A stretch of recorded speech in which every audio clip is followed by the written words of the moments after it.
but we are recording. So anything you say now can and will be used against you, obviously. I mean, I had a Commodore 64, print shop, RBI baseball. Oh man, the thing was awesome. Games industry, it's a hard industry to be in. You really have to be passionate about games to want to try and make money in this industry. Like you said, now's a good time to build silently, right?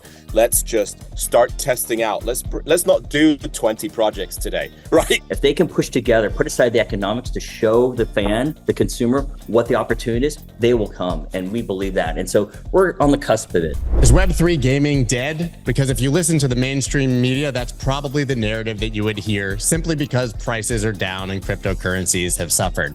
But it couldn't be farther from the truth. As we continue to hear, bear markets are the best time for building. And Rudy, Koch, and Koch from Fenix Games are doing just that, having just raised $150 million to invest in Web3 gaming. We talked about where that money's going, what's being built, what the timeline is, and when we can start to see AAA games coming out of Web3. That's dope.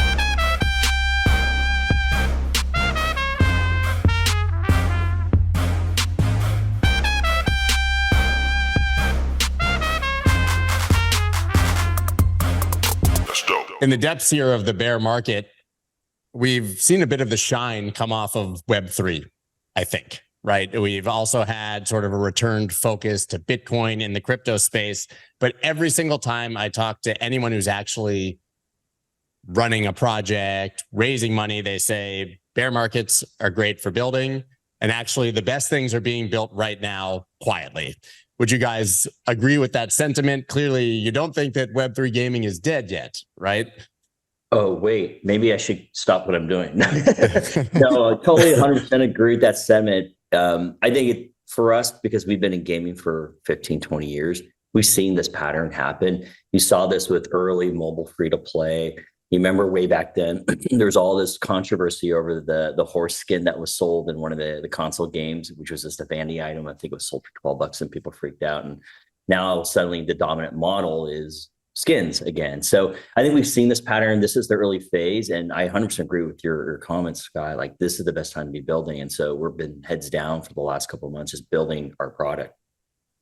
And Rudy, what do you think? I mean, is this sort of a quiet time for gaming? Are people going to be really shocked with what happens next? And does any of this actually relate to the bear market itself? I mean, this seems like it sort of exists outside of the bear market regardless. And people are probably just conflating the price action with the actual market itself.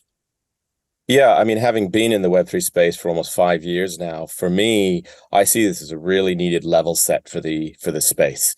Right. I mean, leading up to it with the bull run that we had, the last bull run that we had, I mean, everything was being, masked by token hype, token value. That's what value is, right? Like, that is what value to the consumer is. That's what value to the investor is. And, we saw some pretty phenomenal collapses from Terra Luna and, others that showed that it isn't just about token hype. And so I think this is a very needed level set for the industry. It really focuses us, the startups, back on building value, real long-term value, and not just chasing token hype. You guys are building effectively a portfolio company, right? I mean, is that an accurate assessment? So you, I think, are taking a different approach to what's being built, which, to my understanding, is gathering all of the talented developers in games and putting them together in a package for investment. But you can correct me if I'm wrong. Okay. Yeah, I think it's a little bit nuanced. I think you're right from an external perspective in that sense, but I always go back to the prior cycles of gaming because things repeat itself quite often. And so you have always had, like in console, Sony, Microsoft, Nintendo, these are platforms, and they've often built first-party studios in-house to build games to demonstrate their unique selling points, right? And same thing, what we've seen is happening again. In a way, we're putting together a portfolio of games that we want to bring to market as a publisher to demonstrate what we think is the next wave, and Rudy touched on it, of games that will be coming to Web3. They happen to have commonalities of developers that have been doing this for 15, 20 years. They have core competencies in a respective genre where they've demonstrated excellence. And so we're helping them come to market because for them, all the Web3 stuff is new to them. And like, not anyone's a super expert on it, but Rudy's been in it for 5 years. We've learned a few things. We've seen things. and we could help accelerate the variance for them from A through Z, maybe A through F. And a publisher has always existed in gaming throughout history. We're just following that same pattern, but taking the things that are wonderful about Web3 and applying it into publishing as a model and helping those developers come to market with our take on it, which is a little bit different than how most people are thinking about it. So we have to construct a portfolio to help bring it, because there are structural issues, because I mentioned consoles and Apple and Google, they all provided essentially liquidity for players, liquidity for content to come and meet in a safe, respected way where there's payments and privacy and refunds and things like that. We didn't have that necessarily in Web3. It's early days. And so we're helping to broker and bring people together to strike to create that player liquidity. And so I think the way we're approaching is we need to bring games over that have already existing player liquidities. Communities in Web3 have built amazing communities with liquidity that we can start to bring them together. And that's essentially what a publisher is doing, is matchmaking these people.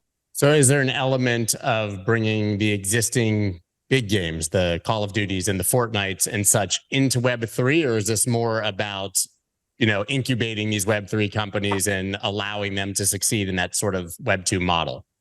I think there's three pieces. If I, wave my magic wand and say, here's our portfolio 12 months from now, there are three types of games in our portfolio. There are games that are existing mobile free-to-play or PC free-to-play. I think it's going to take a lot longer for the big established console games like a Call of Duty or the brands or FIFA or Madden. That's going to take time. There's a lot of other structural reasons why, and it's not a criticism on the EAs and Call of Duties. I think they have a lot to protect. But I think there's a lot of mobile free-to-play games with 500,000 to 1 million DAU with a range of cohorts that are 3 years old, 2 years old, 1 year. These are important because if you think back at how mobile free-to-play accelerated, it was all based on insights. People took insights, they optimized, improved. So our view is like there's a portfolio of games that can solve the player liquidity by bringing existing games over because they have liquidity in players.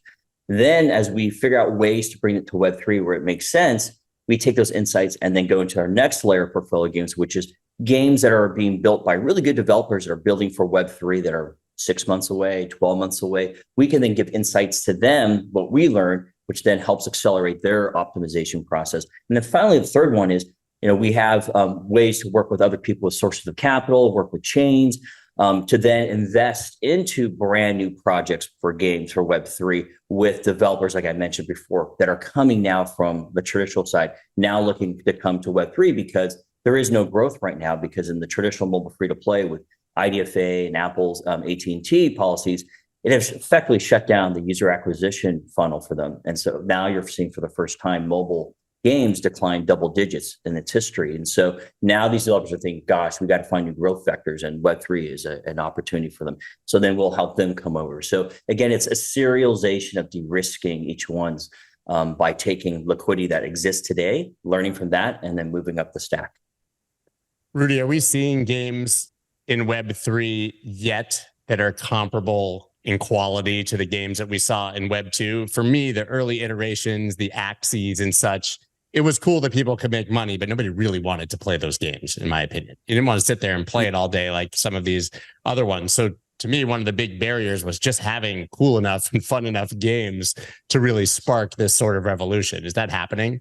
Yeah, so I was actually going to comment on that because, I think there's been a lot of experimentation. I've seen a lot of experimentation in the last 5 years and of teams pushing and pulling on these concepts. And every now and then a team like Axie sort of explodes into the public eye with some really out there concepts that made us all think, oh, wow, what if, right? But, I think also the other thing that had happened over the last 5 years is that primarily outside of, let's say, Axie and some of the others, all the investment money and all the startups really focused on infrastructure, right? We went from, when I started in the space, 3 blockchains, and now there's like 20 blockchains, right? So there's been a lot of work done to set a foundation, but what's happening, what's got to happen now, and what we're sort of seeing and what we want to be a part of is this pivot in the Web3 industry from focusing on infrastructure to focusing on great content, right? And that means doing the things that Chris mentioned to be able to de-risk the space for the great teams to come in.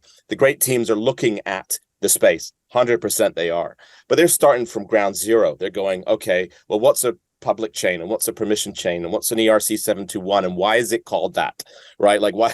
So, they're coming in and going, well, how do we solve these risks that we've never dealt with before? So the good news is, the industry's looking, right? They're trying to figure it out. what they need is teams like Fenix Games to come in and help de-risk, because we've had some time to sort of get the lay of the land for them. And so I think, to answer your question directly, 18 to 24 months, we'll start seeing some of these games hit the market, and there's definitely a new wave of higher quality games on the way. That's relatively soon. I would, I think that that's a more accelerated timeline than probably most people would expect in context of what's been happening over the past few years.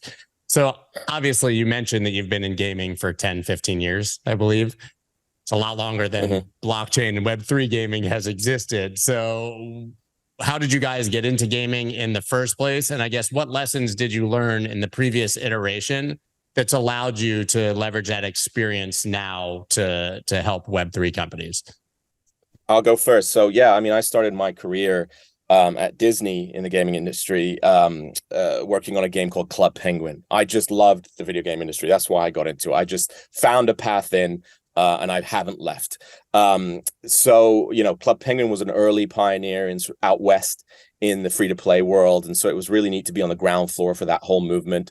But I also, like to say that Club Penguin was maybe the first metaverse. A lot of people who buy NFTs today seem to be Club Penguin fans or played Club Penguin when they were young. So I think there's definitely a correlation there. But from Club Penguin, I went to work on Call of Duty. I went to Activision for 6 years. And then from there, I went to World of Warcraft at Blizzard for a couple of years. And, I think this career sort of led me directly to, what blockchain can do for the games industry, because for this idea of digital item sales, as Chris put it, isn't new to the gaming industry, right? In World of Warcraft, we had enormous gray markets. These are things that players were engaging in types of commerce that we didn't enable in the game. They were going outside the game ecosystem and trading items with each other. And I remember in the late 90s playing a game called Asheron's Call, and I would go on eBay and sell the items, and I would come back to the game and stand by a tree and wait for the buyer to come along, right? So this is a concept that we've had for a long time. And so in 2018, when I started looking at blockchain, there was sort of a clear connection of, wow, a blockchain could really supercharge these kind of behaviors and pull this type of commerce into the game where everybody benefits, right? It's not this sort of fringe outside, out of the ecosystem kind of thing that was, players were getting defrauded, it was against the terms of service. But with blockchain now, we can sort of bring it into the fold. So I left Blizzard 2018. I founded a Web3 company called Mythical Games. I spent about 4.5 years working on that project, dealing with all the growth in infrastructure, the protocols, the chains, the complexities with regulations. I mean, regulations was a minefield. As a game developer, I've never had to deal with so much regulations. And then, of course, the design, knowledge gap was quite something, right? Going from designing closed economies for games to now these open economies, right? So that whole experience over the last 4 years led me to a new point of view, which is why I ended up teaming up with my friend Chris and a couple of others to launch Fenix Games. Yeah. Chris, have at it. Sure. Very similar to Rudy. I actually started my career in investment management of all places, and with a portfolio manager managing emerging market funds. And then I was an equity research analyst covering a totally non-related sector, which was really boring, which was comm equipment. But I was a gamer. And so I started to find my way, wiggle over to a fringe new sector called video gaming. And there's only 3 companies to cover EA, Activision, Take-Two, and THQ. I kind of call it 3.5 because THQ quickly left. And so I eventually picked up coverage of EA, and that's where I met the management team and expressed my interest. And so they brought me over to come over, and I had no viable game skill whatsoever that's useful to anything related to making games. I couldn't draw, I couldn't program, I couldn't write music, I couldn't write dialogue, and I couldn't design games. But I went over in corporate type of function, and I found my way navigating through the entire org, ultimately to the studio side. And that was really instrumental because I got to see the entire ecosystem of how a game comes to market, how it's built, and then how it gets on the shelves. Back then in the early days, I'm dating myself, where it used to be on the shelves of Walmart, Best Buy. But that was instrumental because that basically exposed me to the entire ecosystem and the economics of gaming, which has come full circle now to Web3, why I think it's a very interesting thing. And I think, Scott, you brought up the question, what things have we learned in the past that are going to be, instrumental for Web3? And I'm a huge believer in the past of the prologue. Things repeat itself, and we're seeing it happen. So, but eventually I moved into more and more studio sites. So I took on roles at Caban, which is an early free-to-play pioneer, and really learned a ton of stuff around there. Saw structural impacts like when it was on Facebook, I don't know if people remember, introduced Facebook credits, which was attacked, and immediately to see how people pivoted because it completely disrupted the model of you spend $1 to acquire a user, and then you have an LTV and you recoup it now with 20% suddenly hitting you. That changes the economics. And what do you do to change that? And then I eventually went back to EA and I ran a bunch of studios for them. So I was running a lot of the sports franchises for EA Sports Mobile, your Maddens, your NBAs, your FIFA. I also did the same thing for the racing teams like Need for Speed Mobile, Real Racing Mobile. And then I left that because I got the bug for crypto and joined Mythical, and then now with Rudy.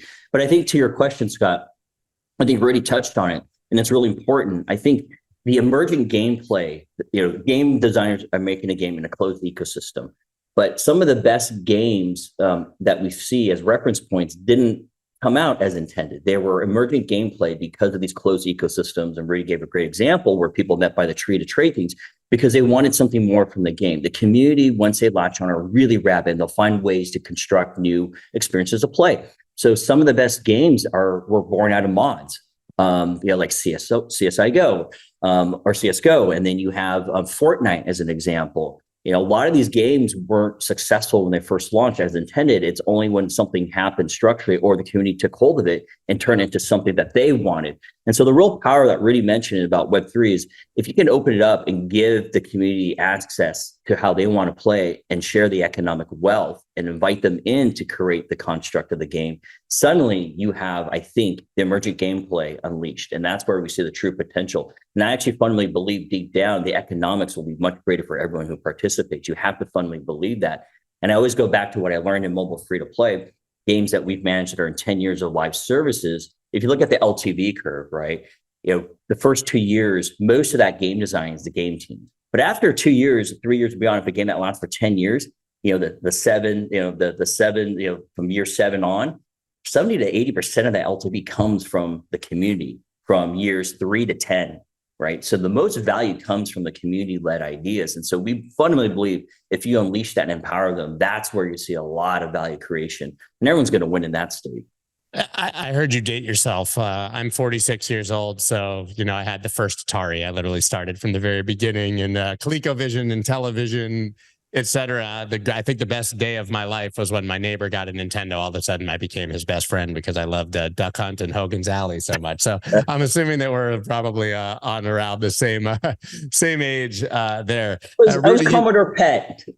A little bit older. I had a Commodore 64, print shop, RBI baseball. Oh man, that thing was awesome. But I wanted to go back, Rudy, to you sort of hinted at the fact that you had never dealt with regulation before, and that was a huge barrier and understanding. And I think that's coming to the forefront a lot more prominently now, certainly with crypto assets as to whether they're securities or not and how that will be handled.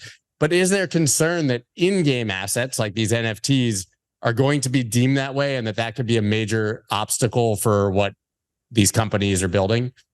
Yes, I think that's definitely the challenge, especially for games, because we're an entertainment product at the end of the day, right? We're not financial services, right? So we are trying to deliver entertainment to fans, and we're innovating with this new technology to deliver new experiences and new ways of engaging with the audience. However, in some regions, and building a Web3 startup in the US, I was had front row seats to all the regulatory turmoil. But, the regulations seem to be taking a crypto first approach, right? We're looking at it through the lens of crypto, and everything seems to fall under there. It doesn't matter what the end use case is for the user, right? And so, for us, we've been doing things like paying out rewards and things like that forever, right? There's mechanics where you can put stuff in, your car in a garage or your character, somewhere, and they're earning some kind of in-game currency. But because it's a closed economy, it's been fine. There's been no issues. But now, if you have a tokenized economy where you can actually trade what you have for real world value, suddenly the potential is that they become, that's called staking, or that's a security, and you can't do that. Well, wait a minute. We've been doing this mechanic for 30 years in games. You're telling us we can suddenly not do that? And so I think it's just, crypto's the bigger, shinier challenge for the regulators. And so that's what they're focusing on. And we're kind of getting punched around because of it. So I think over time, we'll be able to shift that. But interestingly enough, I mean, Fenix Games, we found it out in the UAE. I'm actually in Dubai right now. And, we did that very deliberately because there are some regions around the world who are starting to see this hesitation from regulators as an opportunity to become leaders on the global stage, right? And they're taking a much more collaborative approach. We're out here, we're talking to regulators, we're educating them.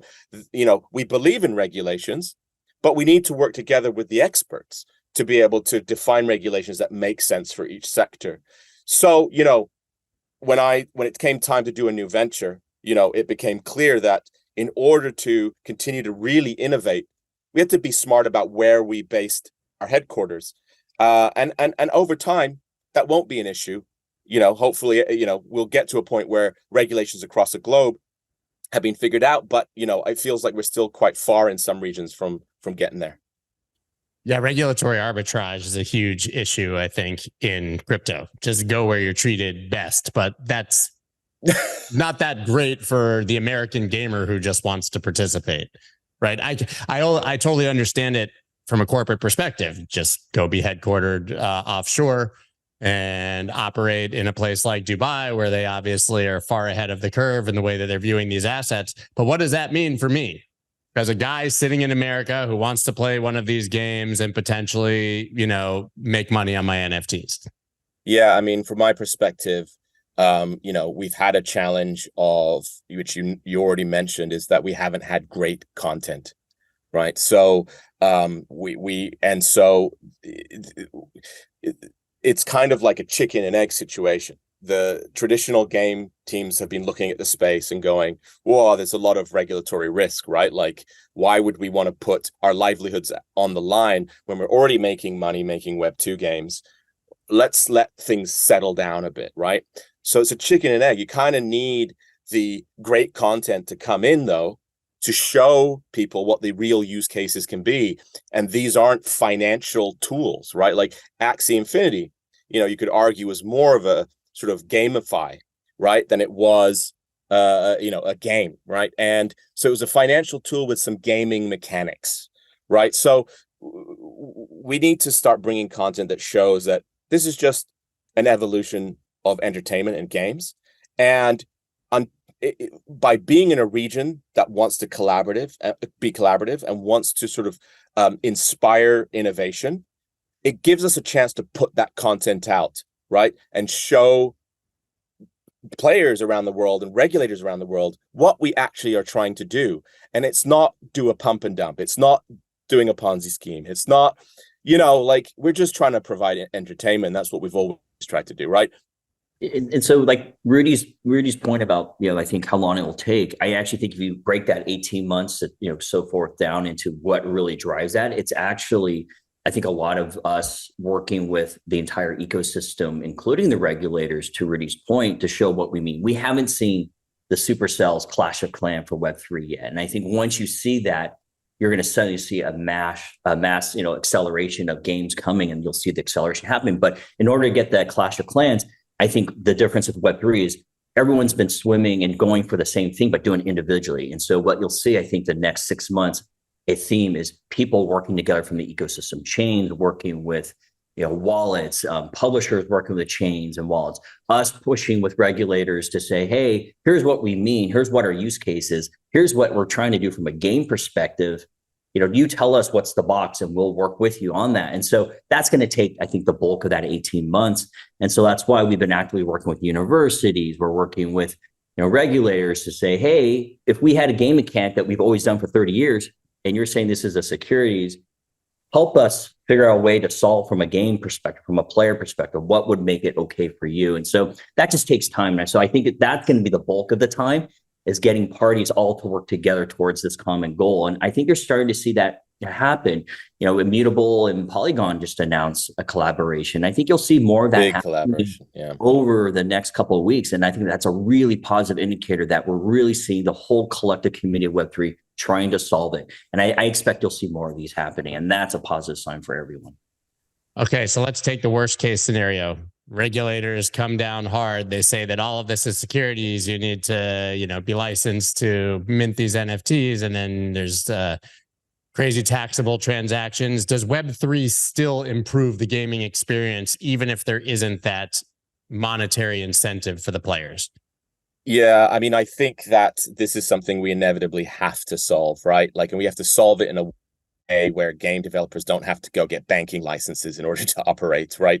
We have to solve this because, this concept of even gamers making money is not new, right? We've had Twitch streaming for over a decade. We've had YouTube content creation, which is what we're doing here right now today, right? This is fans of games going and making content and making money. They're not working on the game. They're not part of it, but they're making money. They're part of the value chain. And it's really an important pivot in the industry because, for many adults, it was like, whoa, where did the streaming come from? But the reality is that the new generation of gamers are spending so much time in the digital space that they really put a lot of value in the experiences that they engage with, right? They want to be part of those ecosystems in much more meaningful ways. And so blockchain allows us to take it another step further, right? Not only can you make content and be a streamer, that can be a career for you if you want, but now we're giving you tools to be able to participate in the value chain and to be able to participate in the value that you as a player bring to the game. You spend hours of your time building, creating, and showing off stuff that only helps us as developers because you're promoting our game, right?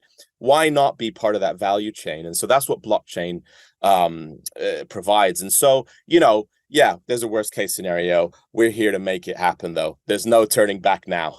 Because the next question was, the world's melting down. Banks are collapsing. Everything seems to be going to zero, right? Not my narrative. I'm just kidding. But you guys still managed to raise $150 million.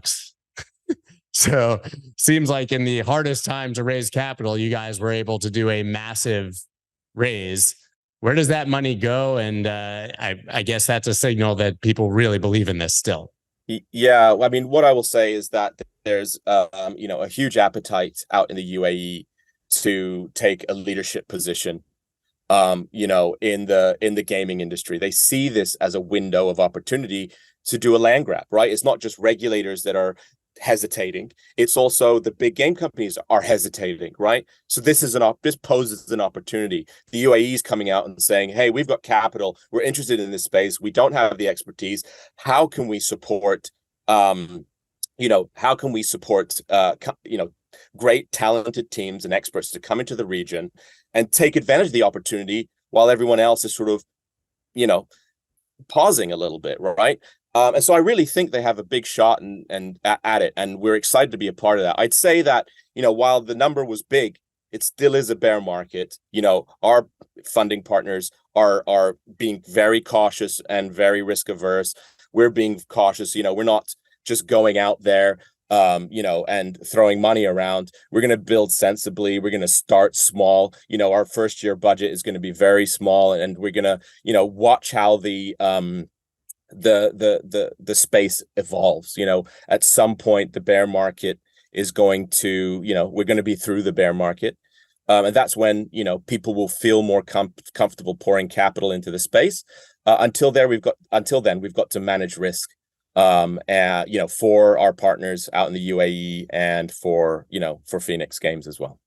Feels like you should just move to Singapore and buy a yacht called Much Wow. That seems like that would be the way to spend that money, but maybe that's the old model. So is it largely deploying the capital to invest in all of these different projects and then just to facilitate their growth? I mean, is this something where you deploy all the capital now, or is it basically a savings account that you can use as opportunity arises and as the market improves? Oh yeah. I mean, this isn't a lump sum that somebody just like dumped in our bank account. Yeah. Yacht. I said yacht. It'd be, Come yeah, on. I know. I'd be like, wait, Singapore? All right. Again, everyone's feeling the bear market. As ambitious as everybody is out here, they're still cautious. So we've started with a sort of a small amount of that total that we're going to be starting to build. Like you said, now's a good time to build silently, right? Let's just start testing out. Let's not do 20 projects today, right? Because we don't know the formula yet, right? Let's try 2, 3, 4 projects this year. Let's keep our head count low, right? Like, we don't know if we're even at the bottom of the bear market, right? I've seen so many teams, even successful teams, laying off significant portions of their workforce in the Web3 space, and even worse, those who couldn't sort of manage their cash flow properly. We're going to see some of them disappear in this bear market, and that's the last thing we want to do. So, for again, managing risk for our partners and for ourselves, we're going to look at sort of, okay, given our hypothesis on the space and what we want to achieve, what would we say are sort of like the 2 to 4 projects we can pick this year, really go deep on and try and prove out our formula. Hopefully by next year, what we'll see the bear market recovering. We'll have a lot of data under our belts, and the appetite for investment hopefully will increase, and we can then start to really push. Yeah, from the outside looking in, I think you touched on one of the biggest problems, or at least perceptions, which is that you can be an exceptional developer. You can be great at releasing coin or building a blockchain, but that doesn't mean you know how to manage a company, right? Or manage a treasury. It blows my mind how few projects I've talked to that are blowing up even had a CFO. Yeah, right. I mean, it's ridiculous. I mean, if valuations have been hyperinflated, right? You've seen billion-dollar companies with no revenue, out there raising, right? Like, what is going on? This is what I was saying back previously, was the bear market's a bit of a level set. It's like, come on, right? Like, not everybody can be building a metaverse. Right? Like, let's get realistic here, right? And I think the bear market is super valuable, right? Because especially to a team like us that's building, we want everybody coming in with realistic expectations, not teams coming in and thinking they could YOLO a token out the door and then move to Singapore and buy a yacht, right? Yeah, I mean, Rudy touched on, again, our approach, because we come from traditional gaming. We don't know all the answers, right, to then rapidly scale up your operations. And so we're trying to find the insights. And what I mean by that, let's say we have a game project, one of these 3, and say 2 of them are in the same category. What we always known is, if you have a game team that works on similar projects, they can handle multiple of the same projects. However, we don't know that. No one's proven that out. And so that's why we're hiring one team to put together to work on one project and see how they scale. If they can scale, we'll give them another one. If they break, we have to hire. And so we're trying also, from an operations of building a company, what is that leverage we have as we build out our operations, our OpEx, if you will. And then once we have those, insights and pattern recognition, we'll start to pull down on the capital to then continue to invest and build. And so we're taking a very methodical, and that's a benefit and a luxury, in my opinion, of the bear market, because you're afforded a longer runway to take your time to think through it, because no one's pushing you. The market's not running away from you. Given that we're building a portfolio of games over time, right? We are inviting investors, LPs out there who are interested in games, because they, there's a huge appetite for games in Web3, period. Everybody keeps telling me it's the killer app. Okay, cool. So, but, so many LPs and investors we talk to, they don't really have the deep insights and operational expertise that we do in terms of picking teams, picking games, right? And so, we've recently started opening up and saying, okay, well, we're going in on these great teams that we really believe in. We're going to be supporting these teams, de-risking the space for them, helping them go to market, and some of these teams, just like everybody else, are looking for capital. Valuations are reasonable right now, which is great time to invest. You've got a team like us who's able to vet these teams ahead of time and de-risk the investment. So we've just started out in the UAE, but we're going to expand our efforts into the US and Europe to say, anybody interested in games, come talk to us. We're going to build what we're calling an ecosystem fund to allow external LPs to participate. Give me an idea of just how big this market is. How many pitches, companies are you seeing hit your desk in a month, 6 months, a year? Listen, I'm like just a guy with a podcast who trades, and I get sent decks, like 10, 20 a month, it feels like, still, even after the craziness of the bull market. So I have to imagine you're seeing quite a lot of potential deal flow here. I got 3 during the time we've been recording this. So, it's rapid fire right now. It's rapid fire. And it's, I can understand from an investor's point of view, it's just noise. How do you know which one to pick? And again, like I said, they all seem to be building the metaverse. They're all trying to, take down Steam. It's like, whoa, these are pretty lofty goals you have here, right? And, many of the teams have never built a game before. Right. That's a real challenge. So how do you sift through this noise? How do you pick the right teams? And this is sort of where we see ourselves bringing the value to the space, right? Our expertise. We're not necessarily, there's a few here and there that come through that we're like, oh, that's interesting, we should talk to that team more. But in many cases, the teams that we're working with are teams that we're pulling from our network, who we know have been delivering for 10 years, right? Games industry, it's a hard industry to be in. You really have to be passionate about games to want to try and make money in this industry. So, sure. We start to, after being in the space 15 years, you start to learn who are the folks who can actually execute and who aren't. So, yeah, it's like, I'd say of 10 that come through, 1 is one that maybe we'll vet because it hits some of the criteria that Rudy talked about, which is kind of coincidentally ironic because that's essentially the hit rate for gaming right now is 10%. And I think for Web3, it's probably less than 5% because, you have, no one's figured out the model. No one knows the pattern yet. And so you're right, Scott, we see a lot, but maybe less than 10%, we actually kind of kick the tires and go through the next step. Yeah, well, I would imagine that the barriers to entry to create a Web3 game that is effectively like a scam, pump and dump, or Ponzi scheme, are much less than the, tens of millions or hundreds of millions it would take to do that with the old model. That's I would say, probably the up and downside of this new technology and it being so decentralized and I guess democratized. But it's interesting. How do you even outright dismiss the 9 out of 10?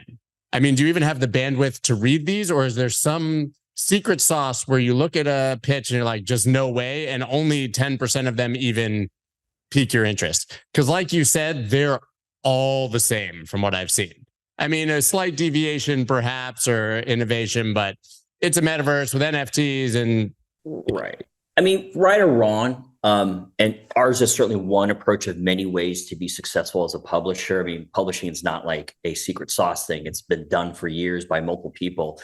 But I think our angle is we have a very clear distinction of what type of games and what type of thematics and what type of game loops that we'll look for. So that easily eliminates many. But there are some that we just know from history, just from whether it's the art style. If they're going for steampunk, that is not a very big opportunity. So you eliminate those because that's probably on the fringe of less than 10% of the audience cares about steampunk. And you can't scale those games with user acquisition. It's really hard to do.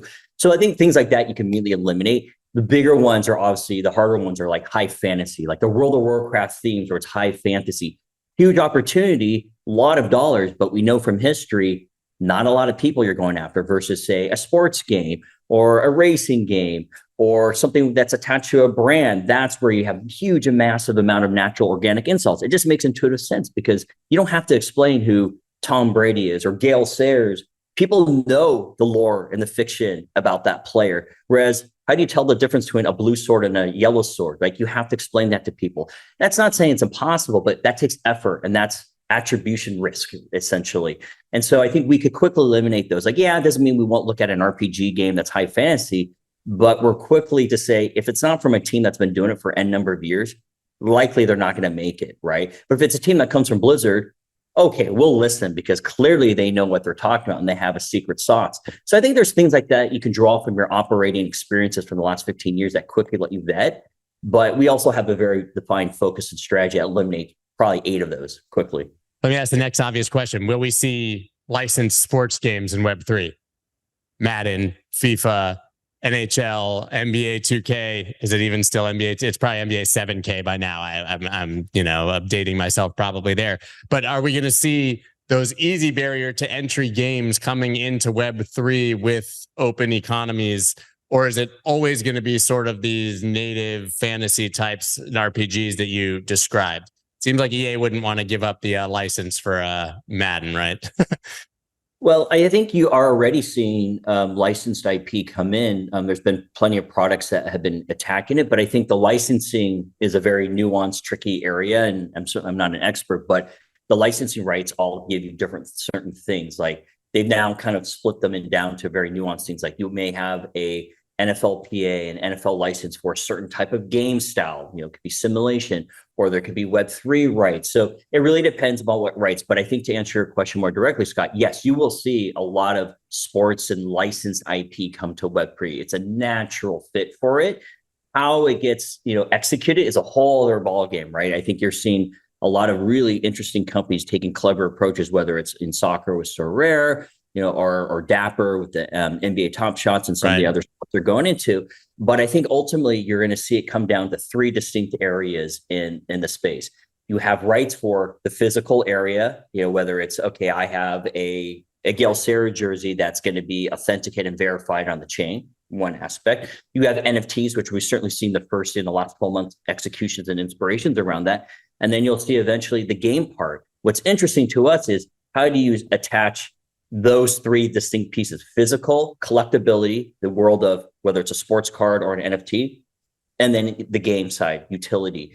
The funny thing is, if you think from a player motivation, the collectability extends through all three areas. And I think that's the vector where the unlock will be. If you play off what people really care about, like you and I were talking about earlier, Scott, you talked about your father and your relatives being diehard Brooklyn Dodgers fans from way back in the day. That immediately triggers memories for a lot of people who follow, the move from Brooklyn to LA and then what happens there, right? And then Tiger Woods and the collectability. Or I was at the game that LeBron James passed, Wilt Chamberlain, or who was it? Wilt? No, it was Kareem Abdul-Jabbar. Yeah, Kareem Abdul-Jabbar. Like all those things are memories, and I think that's the power of Web3, to actually put that and verify that you were there, you're a huge fan. And so I think that's the aspect you'll start to see. That's the very real opportunity. But yes, you will see people do and hit on it. It's going to take 12 months to 18 months for people to hit on it, and then you'll eventually see it codified. And so I think in our view, what's really exciting is to see the leagues really experiment. The NBA has been very aggressive. I think UFC has been amazing, experimenting with great things. They're going to hit on it. It's the combination of a developer, a league, putting together the power. And this is going back to the theme. If they can push together, put aside the economics to show the fan, the consumer, what the opportunity is, they will come. And we believe that. And so we're on the cusp of it. Yeah, I mean, I think what Dapper has done is incredible. To me, that's more sports cards than gaming, right? I think it's the bridge, of course. And even, Sorare is awesome, but that's fantasy football. It's not a game that you're physically playing, although I love that as well. So I'm just waiting to see the bridge where I can be Lamar Jackson, assuming he makes it onto an NFL football team, and play the actual game as a sports figure. But I agree with you. I think we'll get there. I'm curious, Rudy, I want to ask you, we talk about these fantasy games and the RPGs. We saw sort of this first wave in the last 2 years of, I think, games with extremely high ambition, really quality trailers, Star Atlas, Illuvium, right? Yes. Do you think that we can see winners still coming from that early wave, or were they just too early? It's tough. I think for those who were around when Kickstarter first came about, there's probably some similar parallel patterns we can pull together between what happened there and what's happening now. There's been, I think it's great that teams have come and said, hey, we need better quality games. We need to, make it more about entertainment and all that. But if you haven't made a game before, not to say that these teams haven't, but we've certainly seen our fair share of teams that haven't made a game before. They don't know how long the piece of string is, right? They're going, okay, we want to build a space game and we want to do this, or we want to do that, without really understanding how much that takes, right? And we had exactly that with Kickstarter. If you guys remember, Star Citizen was one of the early games to get backed by Kickstarter. It became famous because of Kickstarter. I think they got like $200 million backing or something like that. Free money, essentially, right? And if you play that game today, I mean, it is a trip. It's like, being on drugs. There's so many problems with that game. It's insane, right? So, I think there's a little bit of people seeing this sort of wide open field and going, wow, let's go big. And I admire that because it's helping push. I've been inspired by many of those projects, right? Going, wow, look at the ambition. Look what could be possible. Imagine if we had tokenomics in a big high fidelity game. How cool would that be? Right. But yes, I think what it's going to take is, more experienced teams, which again, like I've said, are looking at the space. It's going to take them to come in and do what they do best, which is delivering great games. I would say though, and this is also tying back to your question about like, how do we vet teams, right? Every now and then there is a Web3 team that comes flying out of nowhere that completely surprises us. I'll give a small shout out to GenoPets, which is one of those teams that, really surprise us with, how forward thinking they are about how Web3 fits into games, right? And there's a few of these out there that are really paving the way and inspiring the industry. So, for all the failures, as to be expected in a brand new innovative space, there are some really inspiring successes as well, which is helping. Yeah, I mean, they always liken the crypto, not specific to gaming, but to the .com bubble of the late 90s as if it's a bad thing. And I always sort of make the point that each of those failed things, okay, maybe not pets.com or NetTaxi, but the rest of them, they, advanced the ball, they kicked the can forward so that we could have Facebook, Google, Amazon, etc. When everybody floods into one space at one time, 99% of them are going to fail. But to me, that means that we're going to see some of the biggest companies in the world come out of this wave. Yep. Totally agree. Yeah. Totally agree. And so it's very, very exciting to see what will be built. And we've always had, to what we were just discussing, we've always had companies that were just too early with great ideas. Webvan, going back, right? Yeah. I mean, listen, there were companies that tried to be Uber in the early 2000s, but we didn't have smartphones to call the car, right? No problem. It was a brilliant idea, just the technology hadn't caught up. So I guess that's actually a corollary here. We're just have now probably gotten to the point where the technology has caught up, which means we're going to see it sort of built over the next, 24, 48 months, next few years. Or that's right. And regulation hasn't caught up. Right. And that's no surprise. But I would say if we had tried to do sort of Fenix games maybe a year or two ago, it just wouldn't have clicked because there was still so much infrastructure to be built. There was nowhere to take these games, so, now is the time to be pivoting into, bringing in great content, and the industry's ready for it because of all the pioneers that have come in and laid down the tracks. Do you think that potentially we could have a situation here where the big boys sort of win, right? The big companies come in, they dominate the space, they know how to build these games, but then the tail end of that is that those guys go and they build native Web3 things and sort of that, trickle down effect.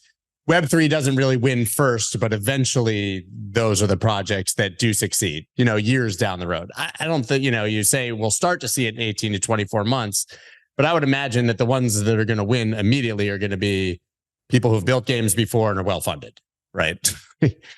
I think, yes, that's our hypothesis, people who are experienced. Because if you take 100% pie, like what is the attribution of the risk coming from? I think a lot of it is coming to build a good game with sustainable economies and core loops.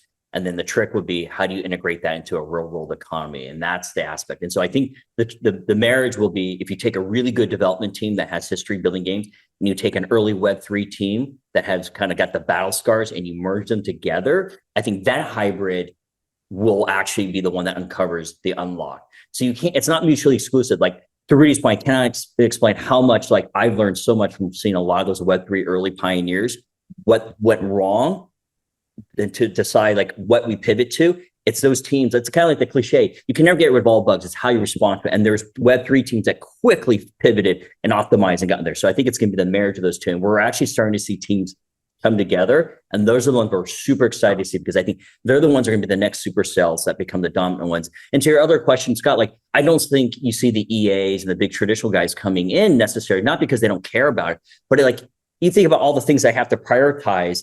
It's a priority, but it's not the number one. I mean, they have billions of dollars of business they have to figure out a way to protect and grow.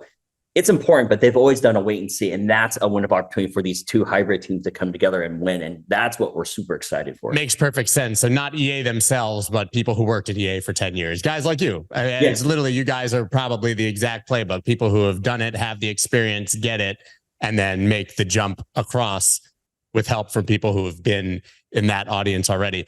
Listen, we're coming up against time, but is there anything, A, I may have missed, anything you guys are excited about? B, any specific games you guys are looking at that you're allowed to shout out and tell us about that we should be looking for? Well, what we can say is this week is GDC. I know this podcast comes out after GDC, but this week right now, there's a lot going on in the space. We've seen some big announcements. We've got some announcements coming up in the next few days. Two here we're really excited about. Part of our philosophy is working together with the Web3 community. It's really important to us because the space is still so small. We all have to band together and grow the pie so we can all be successful. And so before we even bring games in, we are forming some great partnerships with some teams that are going to help build a foundation for these games to come in the door. And so some of the teams that we're really bullish on is Horizon with their sequence technology, really excited about what they're doing. They're a partner we're going to be announcing, and we're really excited about that partnership. We're really bullish on Yield Guild Games, YGG, and the pioneers in the guild space. We're really bullish on what Magic Eden's been doing, and their focus on gaming, really exciting. Who else? Game 7, really bullish on them. They've been here to stimulate and help innovation in the gaming sector for Web3. And so we're excited to be locking arms with them to support great game content coming into the space. And then we're looking at some protocols. Polygon is one that's on our radar that we're really bullish about. So yeah, this is a foundation laying year for us. And we're getting together with the best of the best in the community, and we're going to team up, work together, and all push in the same direction. And I think that's the big thing that I can't stress hard enough. Like, I think this is going to dictate whether the industry moves forward faster or slower. And I think you're starting to see people work together just for the interest of the industry, put inside their own personal interests to work together. And that's always been a key mantra of Web3, is a community working together, open and community-based. And so I think we're going to see a lot of that back to roots to push it forward. And that's what I think we're really excited to look forward to. Well, I'm glad you guys are doing it. It keeps me excited. And I love dispelling the everything's dead because price is down myth. And you guys have helped to do that exceptionally well. I'm glad we could. We're excited about what's to come for sure. Awesome. Thank you, Rudy. Thank you, Chris. Thank you, Scott. Thanks for having us. That's dope.